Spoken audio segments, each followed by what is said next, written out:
Hello students, welcome to the class of strength of material. Students, in last class we have seen the shear force diagram of overhanging beam when it is subjected to the point load at its midpoint, right? बच्चों shear force diagram की calculation भी हम कर चुके हैं, we have done the calculation also, right? और हमने ये भी दिखा था कि जो सडनली जंप का क्या कॉन्सेप्ट होता है। अगर सडनली जंप कहीं हमें मिल रहा है, किस में, मोमेंट में, कहाँ पर, किसी पॉइंट पे, उसका क्या मतलब होता है? उसका मतलब होता है उस पर्टिकुलर पॉइंट पे कोई कंसंट्रेटेड मोमेंट लग रहा है, राइट? ऐसे ही हमने देखा था कि अगर हमें सडनली जंप मिलता है किस में, किसी भी पॉइंट पे, किस में, शेयर फोर्स में, तो उसका मतलब क्या होगा? Which means that the point load is acting at that point, right? तो बच्चों अब समझने वाली बात यह है कि हमने शेयर फोर्स कैलकुलेशन तो कर दी थी और हमें यह भी पता था कि यहाँ पर शेयर फोर्स का साइन चेंज हो रहा है, तो we can say that at this point bending moment will be maximum, bending moment will be maximum. अब यहाँ पर थोड़ा सा आगे मूव करेंगे, बेंडिंग मोमेंट डायग्राम जब बनाएंगे तब देखेंगे यहाँ पर कि बेंडिंग मोमेंट किस पे डिपेंड करेगा, ओवरहैंगिंग पोर्शन पे डिपेंड कर रहा है कि नहीं कर रहा है, नेगेटिव आ रहा है, पॉजिटिव आ रहा है, ज़ीरो आ रहा है, किस कंडीशन में ज़ीरो हम कर सकते हैं, किस कंडीशन में हम पॉजिटिव कर सकते हैं और किस कंडीशन में हम इसको नेगेटिव कर सकते हैं, ठीक है? ये कुछ वैल्यूज़ होंगी जिस वैल्यूज़ पे ये कंडीशंस क्रिएट होगी, तो वो हमें देखना है। उसके लिए हमें बेंडिंग मोमेंट डायग्राम को ड्रॉ करना है, राइट? तो शेयर फोर्स कैलकुलेशन तो हमने कर ली है, पहले हम बेंडिंग मोमेंट कैलकुलेशन करेंगे, उसके बाद फिर हम शेयर फोर्स डायग्राम को बेंडिंग मोमेंट डायग्राम को ड्रॉ करेंगे, राइट? तो ये फिगर तो मैं एज इट इज़ रहने देता हूँ, ठीक है? बाकी हम बेंडिंग मोमेंट कैलकुलेशन कर लेते हैं, ठीक है? बेंडिंग मोमेंट कैलकुलेशन भी देखो, अब सपोर्ट्स पे तो बेंडिंग मोमेंट कुछ होगा नहीं। बेंडिंग मोमेंट क्या है? सपोर्ट पे ज़ीरो। क्यों? क्योंकि हिंज सपोर्ट है और एक रोलर सपोर्ट है, उसमें बेंडिंग मोमेंट एक्ट नहीं करता है। तो अब हमारे सामने चैलेंज ये है कि क्योंकि हमें ए की वैल्यू नहीं मालूम, इसलिए ये एक्सप्रेशन थोड़ा सा बड़ा हो जाता है ओवरहैंगिंग बीम का, राइट? ये हमें मालूम नहीं होता तो ये थोड़ा सा बड़ा हो जाता है। ये P/2 लग रहा है, ये P/2 लग रहा है, ठीक है? तो यहाँ पर हम लिखेंगे बेंडिंग मोमेंट कैलकुलेशन। यहाँ पर आएगी बेंडिंग मोमेंट कैलकुलेशन। थोड़ी सी सर्दी आज ज़्यादा है, इस महीने सर्दी बहुत ज़्यादा पड़ेगी और जनवरी में तो जो फोरकास्ट बता रहा है वो और भी ज़्यादा है। तो आप अपना ध्यान रखें, विंटर में सब कुछ पैक होके रहिए, राइट? हरिद्वार सहारनपुर में तो बहुत ज़्यादा सर्दी पड़ रही है इस बार। प्रयागराज का मुझे नहीं मालूम वहाँ पर कैसा है, राइट? ओके, देखो बच्चों, यहाँ पे हमें क्या करना है, यहाँ पे हमें फिर वही सेक्शंस लेने हैं। चूँकि हमारे पास कितने पॉइंट्स हैं? हमारे पॉइंट्स है 5, तो सेक्शन कितने होंगे? 4, ठीक है? अब ये थोड़ी सी कैलकुलेशन लंबी हो जाएगी तो इसको बॉदर मत करना, ये कैलकुलेशन लंबी होगी, कोई बात नहीं, इसको देखेंगे। ये भी देखेंगे कि बेंडिंग मोमेंट कहाँ मैक्सिमम होगा, किस लोकेशन पर मैक्सिमम होगा। सबसे पहले लेंगे सेक्शन D2C, सेक्शन D2C। अब मुझे बताओ कि जो बेंडिंग मोमेंट होगा किस सेक्शन में? मान लो हमने पहला सेक्शन लिया, ये इसे हमने कहा X1, ठीक है? तो कितना होगा बताओ? कोई शेयर फोर्स मुझे नज़र आ रहा है यहाँ पे? नहीं, तो होगा 0। अगर बेंडिंग मोमेंट, शेयर फोर्स नहीं है तो बेंडिंग मोमेंट क्या हो सकता है? 0। अब पॉइंट ये समझने का है कि मैंने आपको एक पॉइंट समझाया था कि जहाँ शेयर फोर्स 0 होता है बिटवीन 2 पॉइंट्स में, बेंडिंग मोमेंट वहाँ कॉन्स्टेंट होता है। ये भी तो बात मैंने बताई है कि बेंडिंग मोमेंट जो होता है कांस्टेंट होता है, राइट? लेकिन कब? जब 2 पॉइंट के बीच में कोई शेयर फोर्स। अब यहाँ भी 2 पॉइंट के बीच में कोई शेयर फोर्स नहीं है, तो इसका मतलब बेंडिंग मोमेंट यहाँ क्या कांस्टेंट रहेगा? नहीं, बेंडिंग मोमेंट यहाँ कांस्टेंट रहेगा नहीं। क्यों? क्योंकि यहाँ कंसंट्रेटेड मोमेंट नहीं है।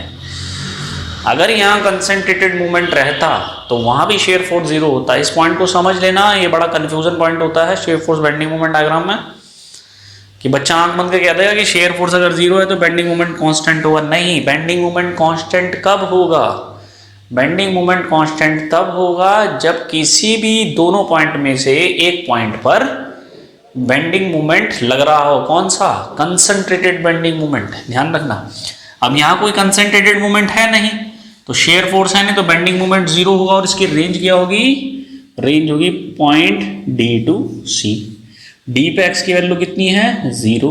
सी पे एक्स की वैल्यू कितनी है? ए। क्लियर हो गई? तो हम क्या लिख सकते हैं? हम ये लिख सकते हैं कि पहले जब कुछ नहीं था तो m जो है d पे कितना है? जीरो। अब m लिखूंगा मैं, bm ज़्यादा बड़ा सा हो जाता है, m लिखूंगा, m फॉर मोमेंट। ठीक है। और जब था तो कितना था? था तो कितना था? इतना था, यानी कि ये भी कितना है? जीरो। ऐसे ही फिर पॉइंट c तक पहुंच गए हम, c पे भी कितना होगा? जीरो, क्योंकि ये कंडीशन यहाँ तक जाएगी।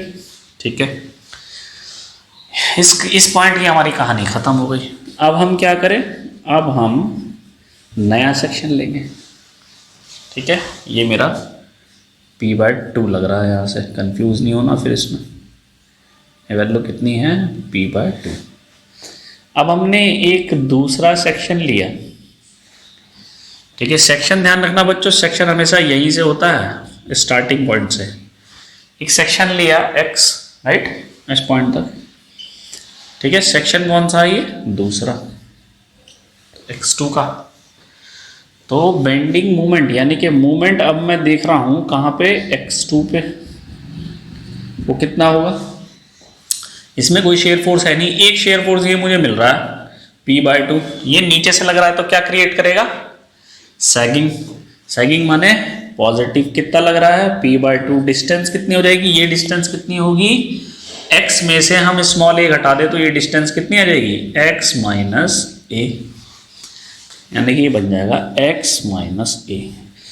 और इसकी रेंज कहाँ से कहाँ तक होगी? C टू E तक। कहाँ से? C टू E तक। C पे x की वैल्यू कितनी है? a। E पे x की वैल्यू कितनी होगी? E पे x की वैल्यू होगी a plus l/2। a plus l/2। यहाँ वैल्यू पुट करेंगे कि जो मोमेंट है एट पॉइंट सी पे कितना होगा। पहले हम x की वैल्यू a पुट करेंगे तो ये जीरो हो जाएगा, तो x की वैल्यू m की वैल्यू c पे भी मोमेंट कितना रहा? जीरो, जो कि होना चाहिए, बिल्कुल होना चाहिए, क्योंकि c जो है वो सपोर्ट पर है और सपोर्ट पर कोई मोमेंट होता नहीं है। फिर m e कैसे निकालने? अब देखो c दो बार हो गया ना, एक ये d भी दो बार हो गया। अब e की कहानी आई। e पे क्या है? x की वैल्यू a प्लस l/2, ये रखेंगे वैल्यू यहाँ पे, तो ये हो जाएगा p/2। x की वैल्यू हमने रखी a प्लस l/2 इंटू कितना, ये कितना है? माइनस के a से ये कैंसिल हो गया तो कितना आ गया हमारा? pl/4। कितना आया? pl/4। समझ में आ गई बात? pl/4। E पे मोमेंट कितना आया? pl/4। ठीक है,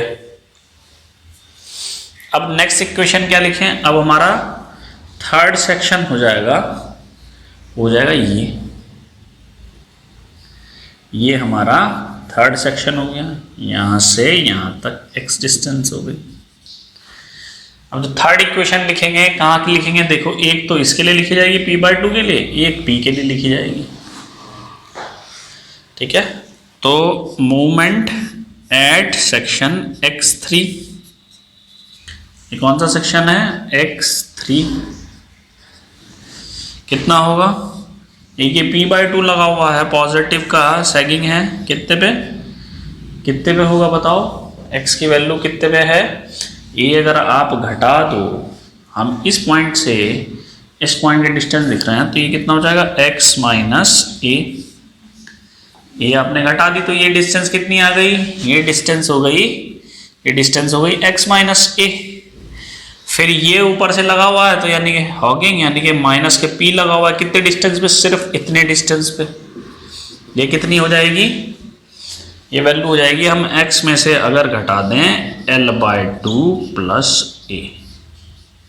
समझ में आ गई बात? ये बात हमें समझ में आ गई। x की वैल्यू L/2 प्लस a,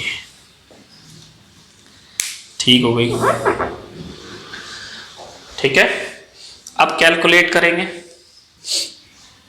अब हम कैलकुलेट करेंगे, कितना आ जाएगा बताओ मोमेंट। ई पॉइंट एक ही बार कंसिडर हुआ है, ई पॉइंट जो है वो एक ही बार कंसिडर हुआ है अभी। तो ई पे कितनी वैल्यू है बताओ। ये कहाँ से कहाँ तक वैलिड करेगा? ये वैलिड करेगा from E to B, E to B. E पे एक्स की वैल्यू कितनी है? L/2 plus a। बी पे एक्स की वैल्यू कितनी है? L plus a। ठीक है, कितनी है? L plus a। रखेंगे वैल्यू। अब देखो ये वैल्यू जब यहां पुट करेंगे तो ये तो 0 हो जाएगा, तो ये वैल्यू आएगी। तो ये कितना हो जाएगा? ये फिर अगेन कितना आ जाएगा?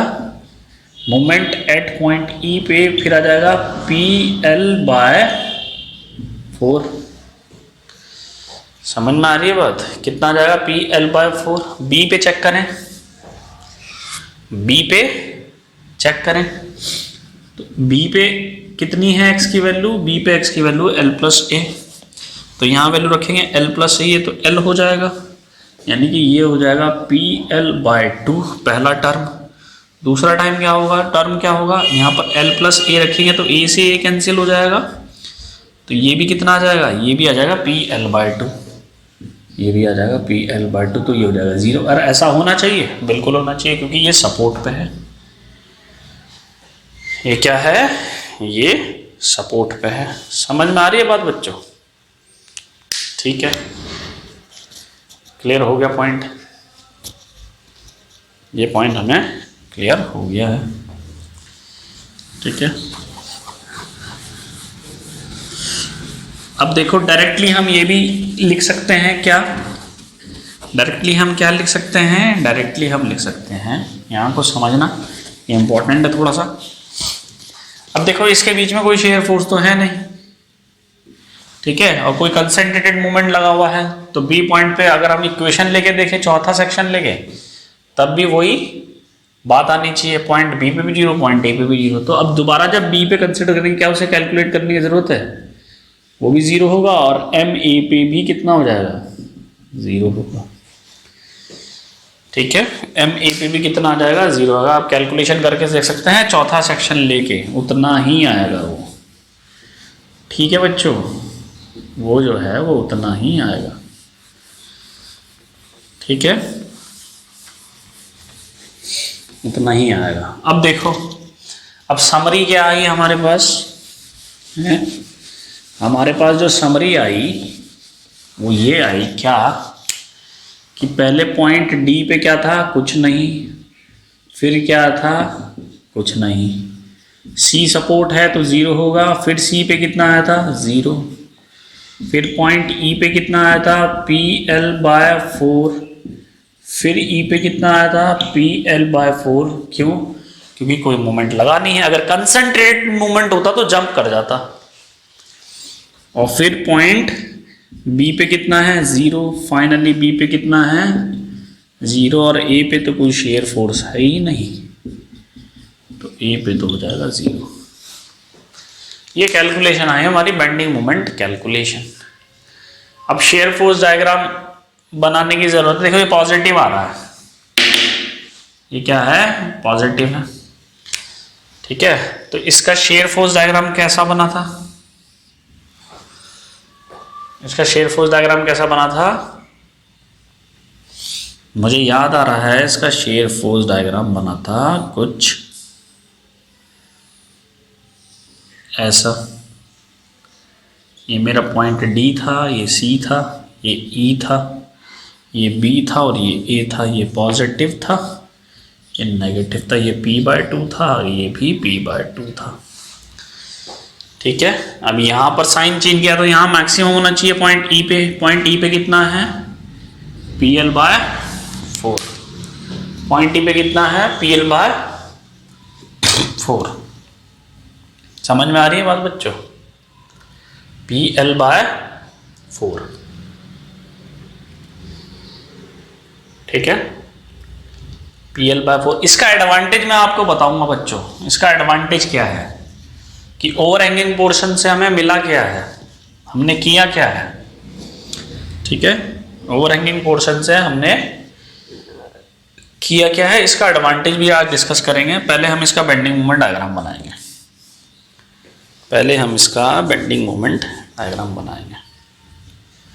तो वो कैसे बनाएं, उसके लिए मुझे स्पेस चाहिए। नीचे तो बन नहीं पाएगा, इसको थोड़ा सा और रब करता हूँ मैं, फिर देखेंगे कैसे बनाएंगे इसका बेंडिंग मोमेंट डायग्राम।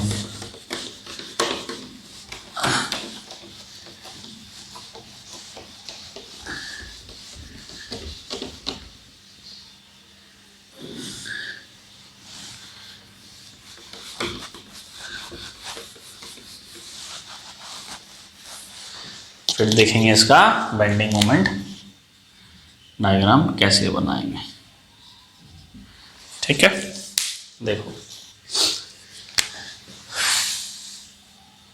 ये मेरा बीम था, यहाँ मेरी हिंज सपोर्ट थी, यहाँ मेरी रोलर सपोर्ट थी। ये ओवरहैंग पोर्शन जो था उसकी लेंथ थी A और इसकी लेंथ है L, ठीक है। इसकी लेंथ है L। ये वैल्यू कितनी आई थी? P/2। ये वैल्यू भी कितनी आई थी? P/2। इसके मिड पे एक फोर्स लगा हुआ था P, यही था। ये पॉइंट कितना था? D। ये कितना था? C, E, B, A, ठीक। शेयर फोर्स डायग्राम हमने बनाया था, कैसा बना था share force diagram? Share force diagram बना था कुछ ऐसा।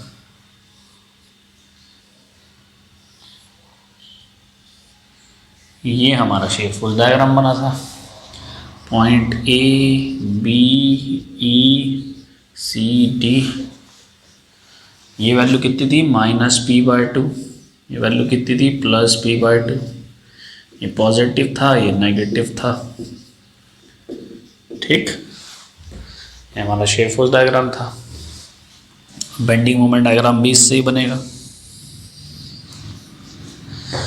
अब देखो D पे कितना आया मोमेंट? 0। फिर C पे कितना आया मोमेंट? 0। फिर E पे कितना आ रहा है? PL/4। पॉजिटिव नेगेटिव कहाँ चेंज हो रहा है? यहाँ चेंज हो रहा है। तो ये पॉइंट कहाँ रहेगा? यहाँ पे। ये पॉजिटिव बनेगी लीनियर लाइन क्योंकि पॉइंट लोड है, बनेगी लीनियर लाइन क्योंकि पॉइंट लोड है। और फिर B पे कितना आया? B पे फिर अगेन कितना आ गया? 0, यानी कि ये पहुंच गया ऐसे नीचे गिरेगा, ये भी लीनियरली गिरेगा, ठीक है। ये भी कैसा गिरेगा? लीनियरली। और फिर ये हो गया 0। अब देखो इससे फ़ायदा क्या हुआ उसको हम डिस्कस करेंगे अभी। E पे क्या है? मैक्सिमम कितनी है वैल्यू? PL/4। यही तो है, PL/4। अब ये देखो इसका एडवांटेज क्या है, इसको डिस्कस करेंगे बच्चों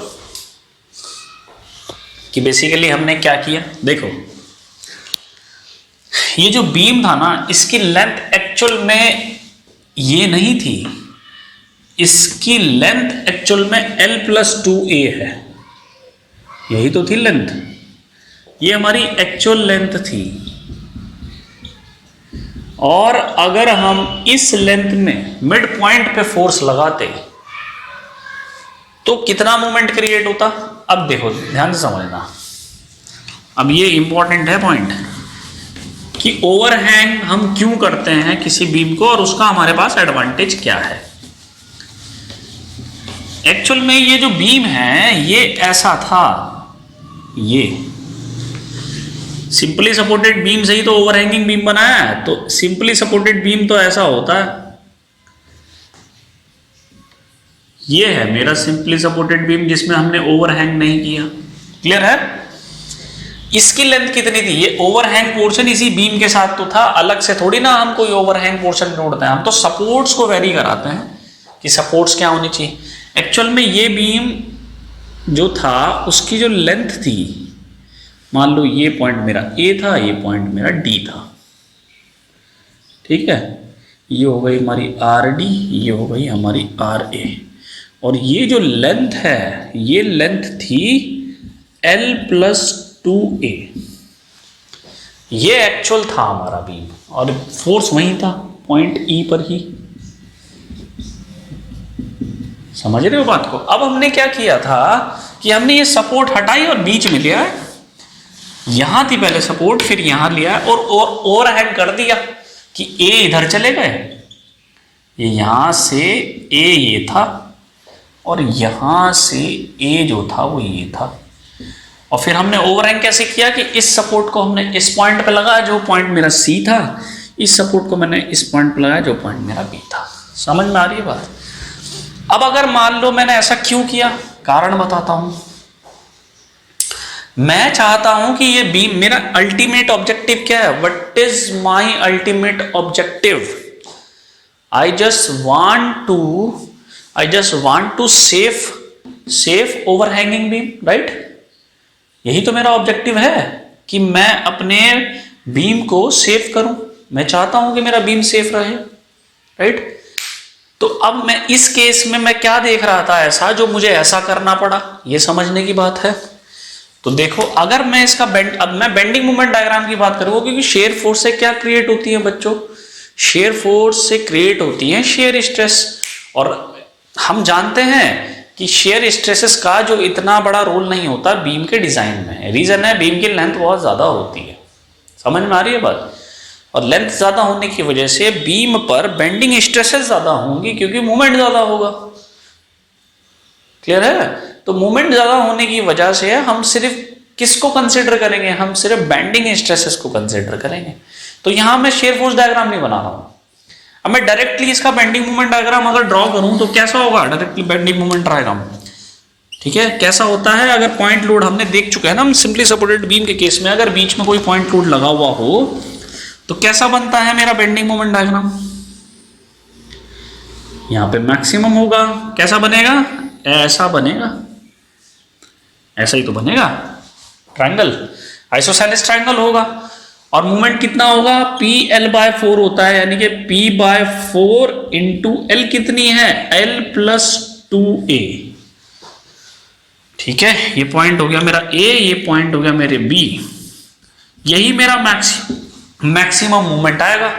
अब बच्चों यहां कितना आ रहा है? यहां जब मैंने सपोर्ट्स को शिफ्ट कर दिया तब आया मेरा PL/4, और अभी कितना आ रहा है? अगर एक्चुअल में होता P/4 into L plus 2a। तो ये मोमेंट ज्यादा है कि ये मोमेंट ज्यादा है? ये मोमेंट ज्यादा है। तो इसका मतलब अभी ई पॉइंट पे बेंडिंग स्ट्रेस ज्यादा है, क्योंकि मोमेंट बहुत ज्यादा है।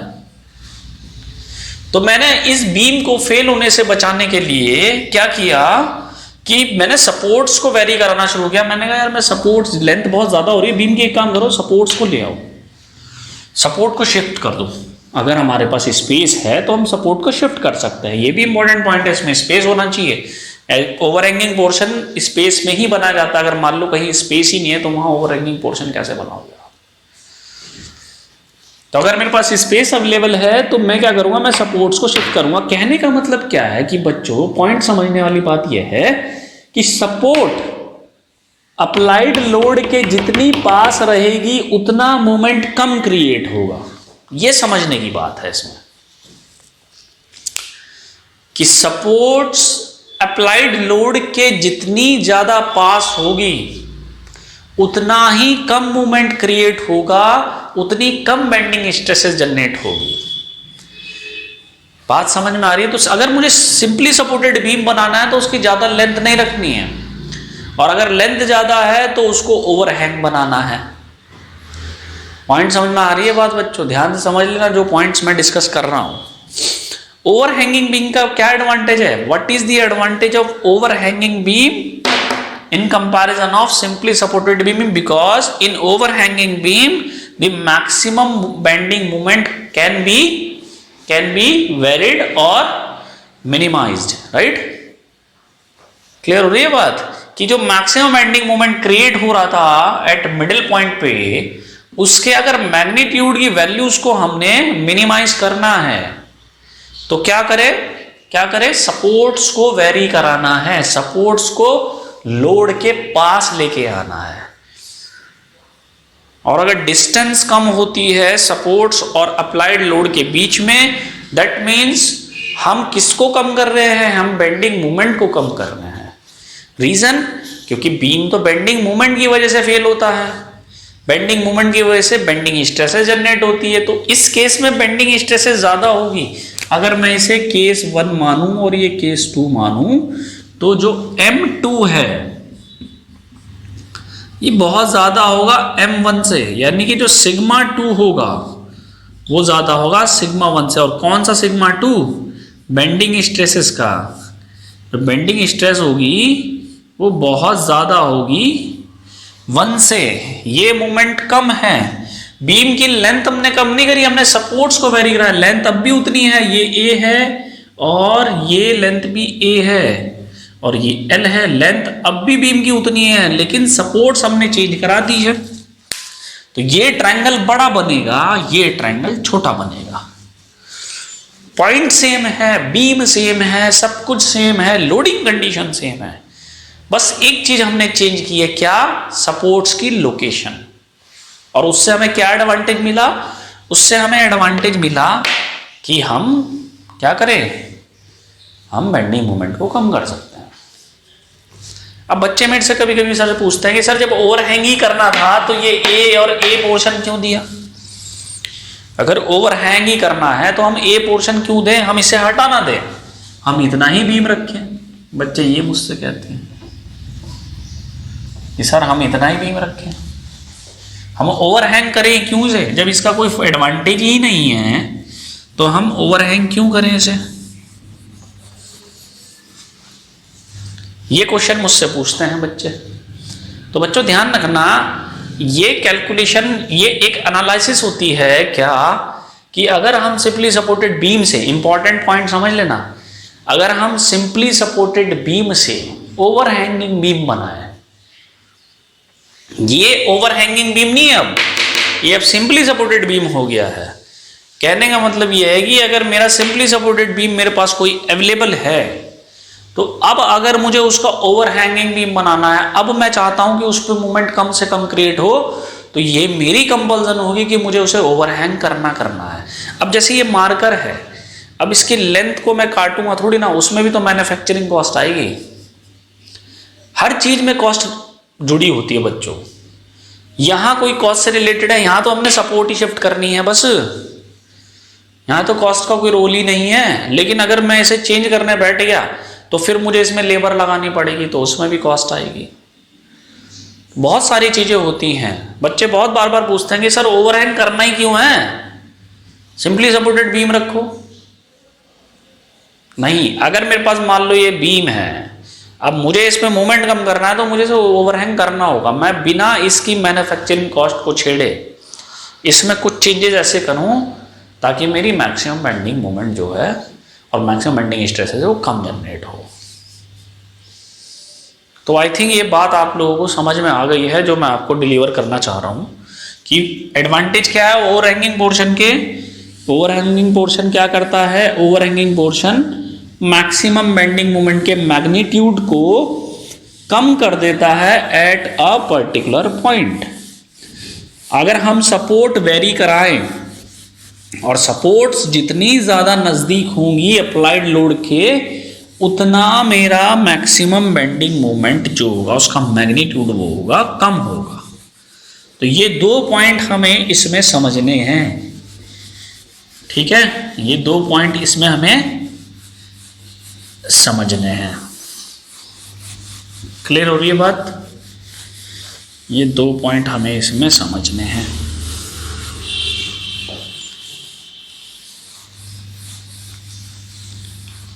अच्छा, एक चीज और मैं आपको समझाऊंगा, वो नेक्स्ट लेक्चर में लेंगे। सिंपली सपोर्टेड बीम वाला जो है वो और इंपॉर्टेंट है, उसमें पॉइंट ऑफ कॉन्ट्राफ्लेक्चर क्रिएट होता है, वो आपको समझाना है कि पॉइंट ऑफ कॉन्ट्राफ्लेक्चर बेसिकली होता क्या है। पॉइंट ऑफ कॉन्ट्राफ्लेक्चर बेसिकली होता क्या है, वो चीज मुझे आपको समझानी है ना। पॉइंट ऑफ कॉन्ट्राफ्लेक्चर क्या चीज होती है, वो चीज आपको समझानी है। अभी तो इसमें पॉइंट लोड के केस में ओवरहैंगिंग बीम में जब पॉइंट लोड लगा होता है तब पॉइंट ऑफ कॉन्ट्राफ्लेक्चर कभी क्रिएट नहीं होता। ओवरहैंगिंग बीम के केस में अगर पॉइंट लोड लगा हो तब कॉन्ट्राफ्लेक्चर क्रिएट नहीं होता। कब होगा? जब आपका ओवरहैंगिंग के एंड्स पे भी शेयर फोर्स लगा होगा, तब क्रिएट होगा पॉइंट ऑफ कॉन्ट्राफ्लेक्चर। समझ में आ रही है बात? तब क्रिएट होगा पॉइंट ऑफ कॉन्ट्राफ्लेक्चर। उसको भी देखेंगे, अभी इसी केस में देख लेंगे, है ना। तो बच्चों यार नोट पॉइंट करने वाली बात क्या थी? पहला पॉइंट ओवरहैंगिंग बीम का क्या एडवांटेज है? Advantage of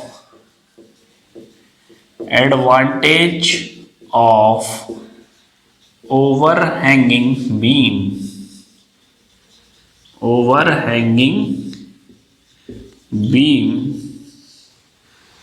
advantage of overhanging beam भी क्या है? Advantage of overhanging beam in comparison of simply supported beam, in comparison of simply supported beam, simply supported beam is to minimize the magnitude of maximum bending moment, is to minimize the magnitude of maximum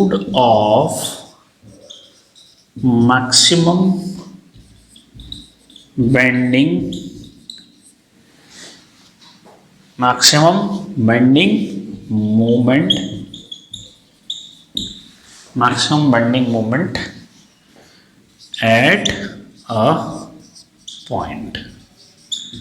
clear हो गई बात? ये point clear है बच्चों? पहला advantage ये है। दूसरा सबसे बड़ी बात क्या है कि सपोर्ट्स जितनी अप्लाइड लोड के पास रहेगी उतना मेरा मैक्सिमम बेंडिंग मोमेंट क्रिएट होगा। ठीक है, तो यहां लिखेंगे maximum bending moment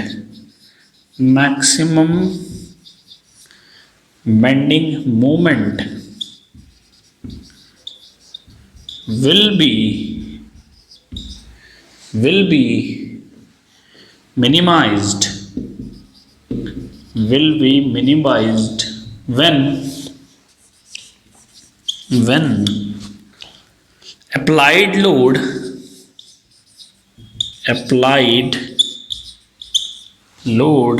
when applied load will be near to the supports। ठीक है, to the supports। ठीक है, maximum bending moment will be minimized when applied load will be near to the supports। याद रखें बच्चों, इंपॉर्टेंट पॉइंट है। ठीक है, इंटरव्यूअर पूछ लेता है कभी कभी, कुछ एग्जाम होता है जैसे यूपीपीएससी जेई के होता है, उसमें इंटरव्यू भी होता है, तो उसमें पूछ लिया जाता है कि अगर मैं बेंडिंग मोमेंट को कम करना चाहूँ सिंपली सपोर्टेड बीम के केस में तो हमें क्या करना चाहिए? तो आपका आंसर फिर होगा सर हमें it should be overhand. Right, answer क्या होगा? It should be overhand.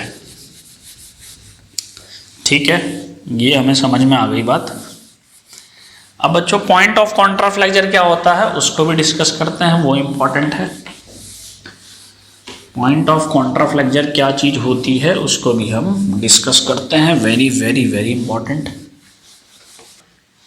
Point of contraflexure को समझाने के लिए मुझे एक ओवरहैंगिंग पोर्शन का स्पेशल केस लेना पड़ेगा।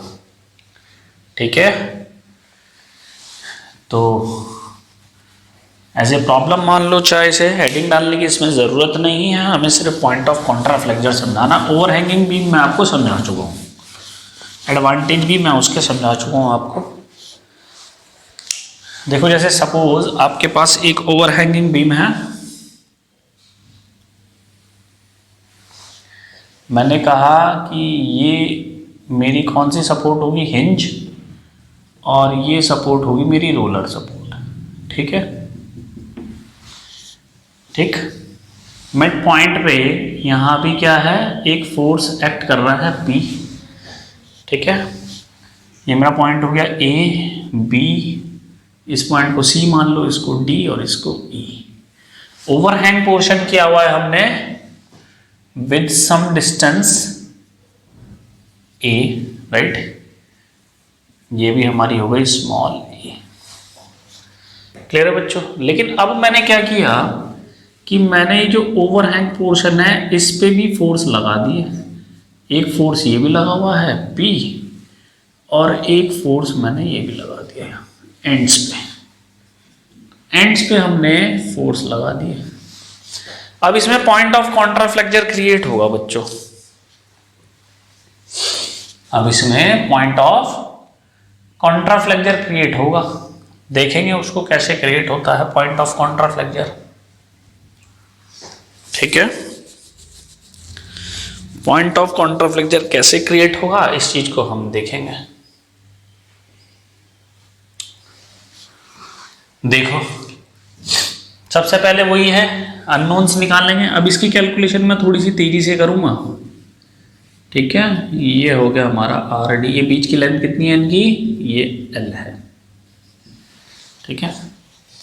तो वो ये फिर from static equilibrium equation, from static equilibrium equation क्या होगा, algebraic summation of F Y is equal to 0।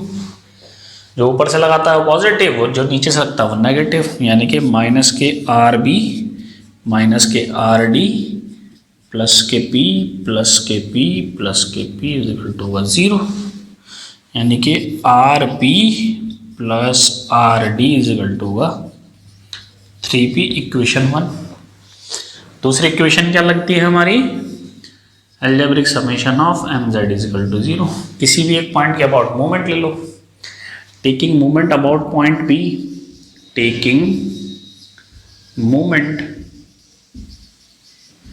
About B, B के अबाउट लोगे तो मुझे कितने फोर्स दिख रहे हैं, 4, R D P P P, ठीक है। तो इस वाले पी का क्या आ रहा है, हॉगिंग, यानी कि माइनस के पी, लेंथ कितनी है, ये वैल्यू ए है और ये एल है, तो यानी कि एल प्लस ए। इस वाले का आर डी का कितना आ रहा है, एल, हॉगिंग नहीं सैगिंग, यानी कि आर डी इंटू एल। फिर इसका हॉगिंग कितना आ जाएगा बताओ, कितना आएगा, माइनस के पी इंटू एल बाय 2, और फिर इसका भी हॉगिंग होगा बी पॉइंट में, क्लियर है। इसका भी तो आपका हॉगिंग हो रहा है, कितना आ रहा है, ये भी वैल्यू आ जाएगी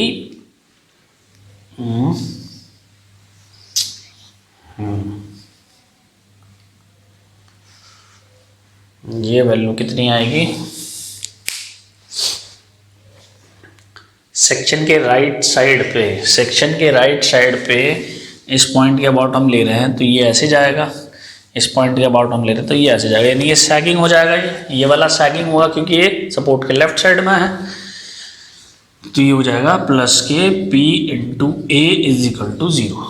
ये आपको देखना आया है मैंने प्लस क्यों लिया, लग ये भी नीचे को रहा है लेकिन सेक्शन यहाँ होता है अननोन्स, सॉरी अननोन्स निकालते हुए सेक्शन यहाँ होता है, तो जब सेक्शन यहाँ है तो इसकी डायरेक्शन ऐसे जा रही है सैगिंग की तरह, समझ में आ रही है बात, ये सब नीचे को जा रहा है, ये ऊपर को जा रहा है सेक्शन के राइट साइड में, ठीक है। तो ये वैल्यू ओपन कर देंगे तो minus K P into L minus K P into A plus R D into L minus K P into L by 2 plus के P into A is equal to 0। ये कैंसिल आउट हो जाएगा, ठीक है। ये कितना आ जाएगा, R D into L is equal to P L by 2 plus P L, यही तो वैल्यू होगी, P L by 2 plus P L. ठीक है, ये कितनी आ जाएगी value, 3/2 into P L.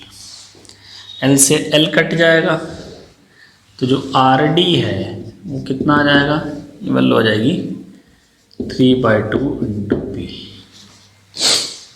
R D वो कितना आ जाएगा 3/2 इंटू पी। और R A plus R D हमें पता है कितनी है 3p, तो आर डी कितना है 3/2 पी, तो आर ए आ जाएगा 3p माइनस के 3/2, ये वैल्यू आ जाएगी हमारी 3p/2। बिल्कुल सही है, दोनों रिएक्शन सेम आएगी क्योंकि दोनों रिएक्शन से सपोर्ट्स भी वो सॉरी ये वाला फोर्स भी सेम डायरेक्शन में और ये वाला फोर्स ये वाला जो फोर्स है वो भी सेम डिस्टेंस पे है और ये वाला फोर्स भी सेम डिस्टेंस पे है, इसलिए ये वैल्यूज बराबर आएंगी। चूंकि फोर्स लगे हुए थे 3p 1 2 3, इसलिए 3p/2 आ रहा है। अगर एक फोर्स होता तो p/2 आता, यहाँ फोर्स लगे हुए हैं 3 तो 3p/2 आ रहा है। बिल्कुल सही कैलकुलेशन है हमारी, बिल्कुल करेक्ट। ठीक है, तो बच्चों ये रिएक्शंस तो हमने निकाल ली। ठीक है, अब हम इसकी शियर फोर्स कैलकुलेशन करेंगे। ये रिएक्शन तो हम निकाल चुके हैं, अब हम इसकी शियर फोर्स कैलकुलेशन करेंगे। थोड़ा सा लंबा जाएगा ये टॉपिक, ओवरहैंगिंग वाला, ये थोड़ा सा टाइम लेता है। इसमें पॉइंट ऑफ कॉन्ट्राफ्लेक्चर आपको अच्छे से समझाना है, फिर आपका shear force bending moment diagram का जो चैप्टर है वो ऑलमोस्ट ख़त्म हो जाता है। फिर उसके बाद मूव करेंगे हम डिफ्लेक्शन ऑफ बीम्स। फिर डिफ्लेक्शन क्यों कैलकुलेट करते हैं, क्या रीज़न होता है उसको कैलकुलेट करने का। ठीक है, shear force calculation. R D कितना आया 3p/2, आर पी कितना आया 3p/2। ठीक, शियर फोर्स कैलकुलेशन थोड़ा स्पीड से करेंगे तो ज़्यादा बढ़िया है।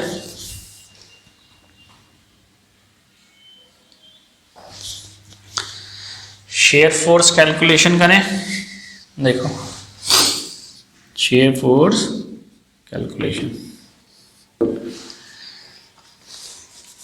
सेक्शन लेंगे कितने, वही सेक्शन 4 आएंगे। पहला सेक्शन यहाँ, अब बार बार मैं सेक्शन नहीं लूँगा, फटाफट करेंगे। सेक्शन लेंगे यहाँ, सेक्शन ये राइट साइड में मुझे एक फोर्स दिख रहा है ऊपर से, तो कितना हो जाएगा share force eight section x1 कितना होगा पॉजिटिव के p। इसकी रेंज कितनी होगी E टू D। E पे x की वैल्यू कितनी 0, D पे x की वैल्यू कितनी A। ये आ गया मेरा पहला सेक्शन। चूंकि ये लेंथ पर डिपेंड नहीं कर रहा तो कोई बात नहीं, पहले कुछ था नहीं था, तो शेयर फोर्स एट E पे कितना 0। अब कितना है, अब है P, राइट, अब है P, यानी कि ये भी क्या पॉइंट है E। ये कहाँ तक जाएगा D तक जाएगा, तो share force at point D पे कितना, share force eight D point पे पॉजिटिव के P। कहानी इसकी खत्म। दूसरा सेक्शन यहाँ लेंगे, दो फोर्स मिले, एक ये, तो सेक्शन सेकंड में एक फोर्स लग रहा था ऊपर की तरफ पॉजिटिव के P, एक नीचे से लग रहा था माइनस के RD, यानी कि 3p/2, यही तो है। तो ये कितना आ गया, ये आ गया माइनस के p/2। इसकी रेंज कितनी होगी बताओ बच्चों, इसकी रेंज कितनी है, कहाँ से कहाँ तक रहेगा D2C का मतलब x की वैल्यू कितनी होगी इस पे, ये पॉइंट कहाँ से कहाँ तक D2C पे, क्योंकि ये फिर लेंथ पे डिपेंड नहीं कर रहा तो x की वैल्यू लिखने की जरूरत नहीं है। तो share force at point D पे कितना आएगा, share force at point D पे पॉजिटिव के P आ रहा था, यहाँ आ गया माइनस के p/2, ये वैल्यू आ रही है ना।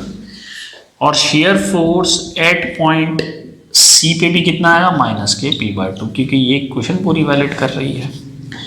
तीसरा सेक्शन 1 2 3, तीसरे सेक्शन में हम शेयर फोर्स एट x3 कितना आ जाएगा बताओ, एक ये लगा हुआ यानी कि हो गया 2p, और एक नीचे से था ये माइनस के 3p/2, दैट इज p/2, ये कहाँ से कहाँ तक होगा, C to B। तो यानी कि share force at point C पे कितना आया, p/2, share force at point B पे कितना आया, वो भी आया p/2। अब लास्ट सेक्शन हो गए, लास्ट नहीं होगा, ठीक है, क्योंकि एक फोर्स यहाँ भी लगा होगा। तो अब एक ये लिया जाएगा, तो 1 2 3 4, तो share force eight section x4 कितना होगा बताओ, ये नीचे से कितना हो जाएगा, ये 3p हो जाएगा, आधा आधा लगा हुआ, ये ऊपर से, यानी कि 2p minus 3p that is minus K p। इसकी रेंज कहाँ से कहाँ तक होगी, इसकी रेंज कहाँ से कहाँ तक होगी, हमने कहाँ लिया है, हमने यहाँ लिया है B to A, ठीक है। इसकी रेंज कहाँ से कहाँ तक होगी, B to A, इसकी रेंज होगी B to A। अब ध्यान से समझना बच्चों, एक इम्पॉर्टेंट पॉइंट है, ठीक है, ये इम्पॉर्टेंट पॉइंट होगा यहाँ पे, मुझे थोड़ा सा, ये B to A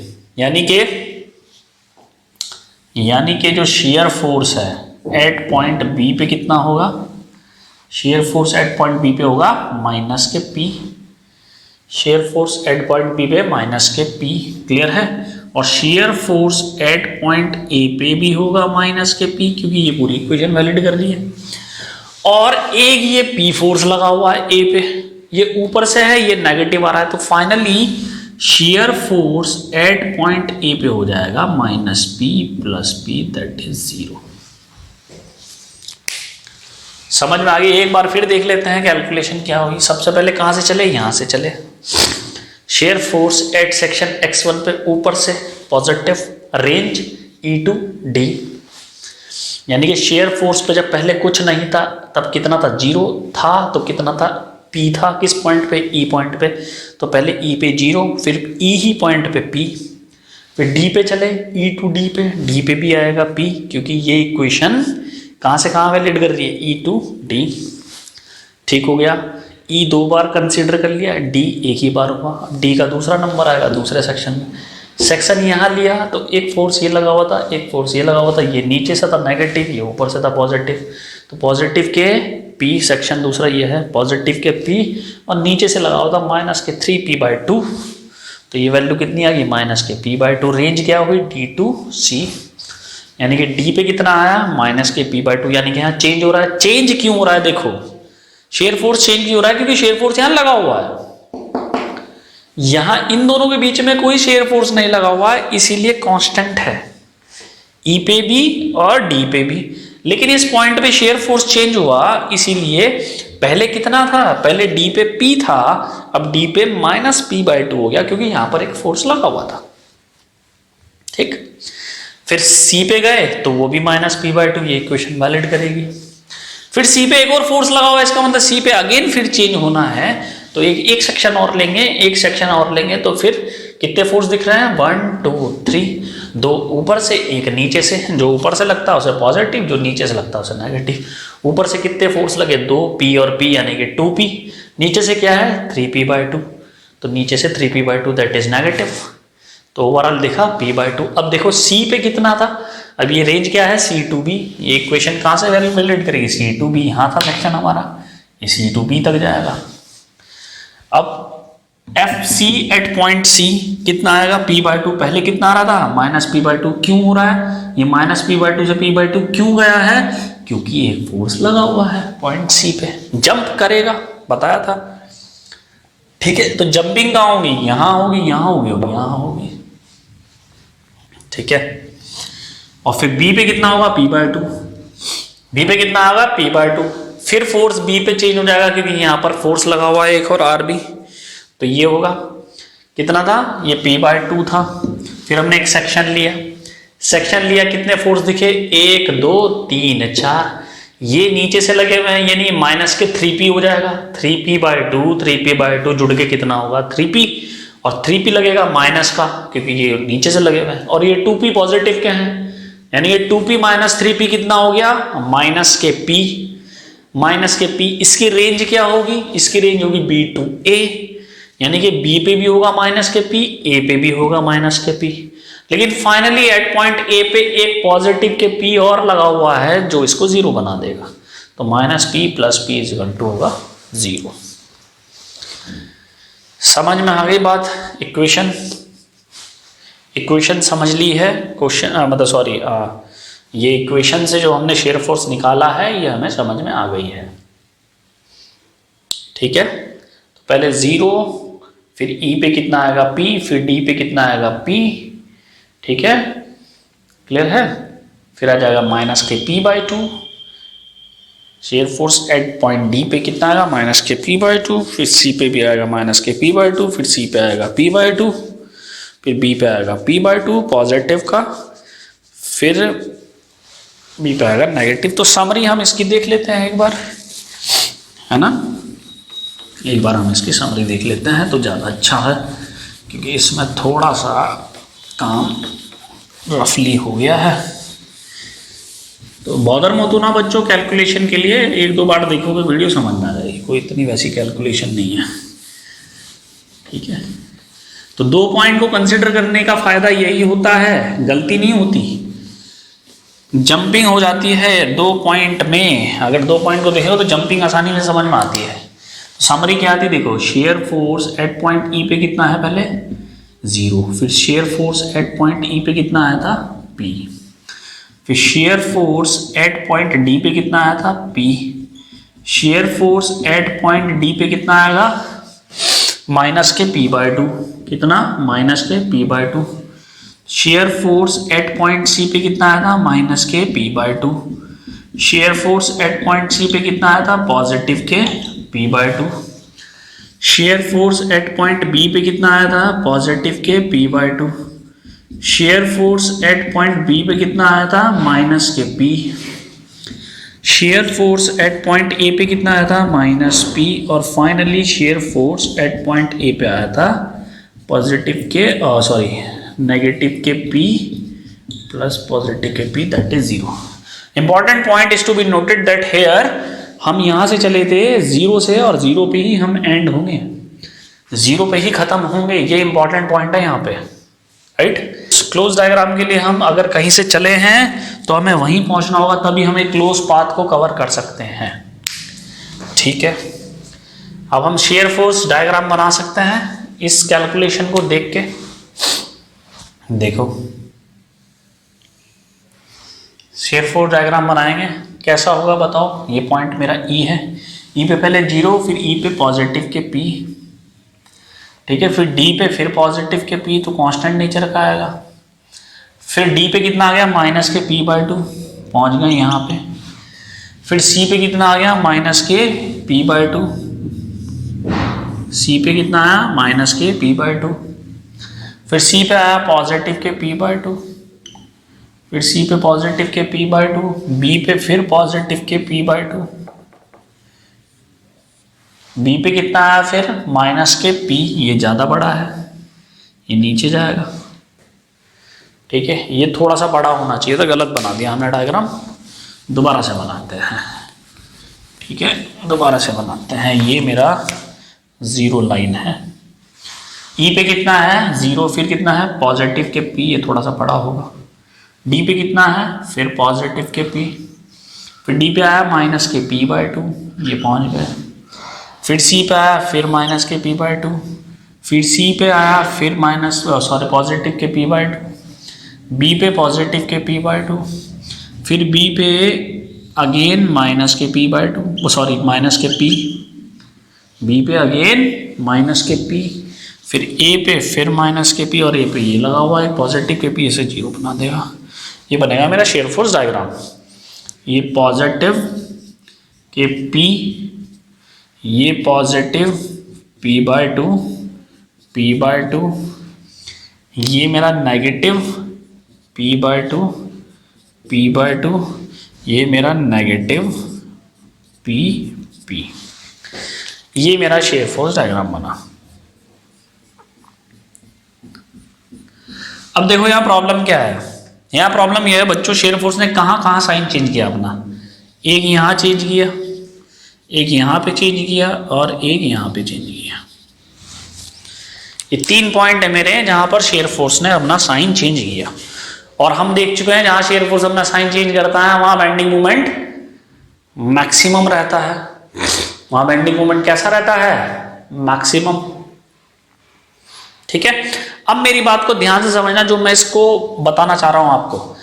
overhanging beam basically क्या है? ओवरहैंगिंग बीम है combination of cantilever plus simply supported beam.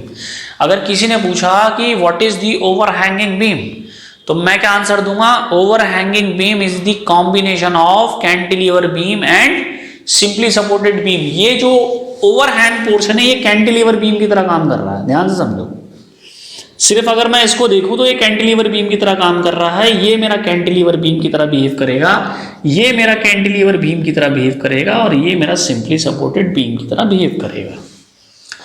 और कैंटिलीवर बीम के केस में हमने देखा कि सपोर्ट पे बेंडिंग मोमेंट मैक्सिमम रहता है, इसलिए यहाँ शेयर फोर्स साइन चेंज कर रहा है, जिसकी वजह से बेंडिंग मोमेंट मैक्सिमम रहेगा।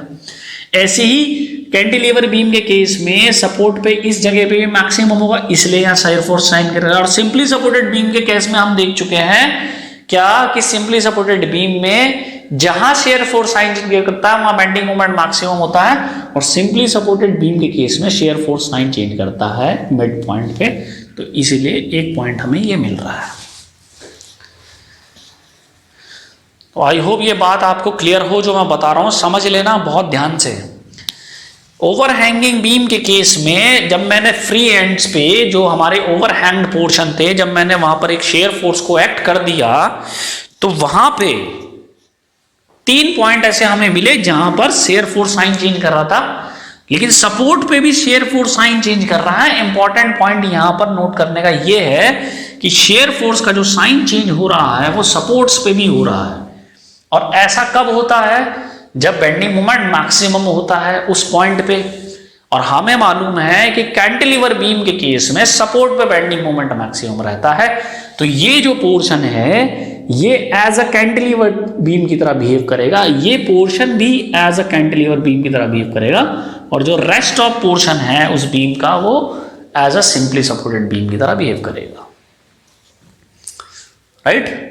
तो ओवरहैंगिंग बीम क्या है? Overhanging beam is the combination of cantilever beam and simply supported beam. ठीक है, ये कैलकुलेशन हम कर चुके हैं।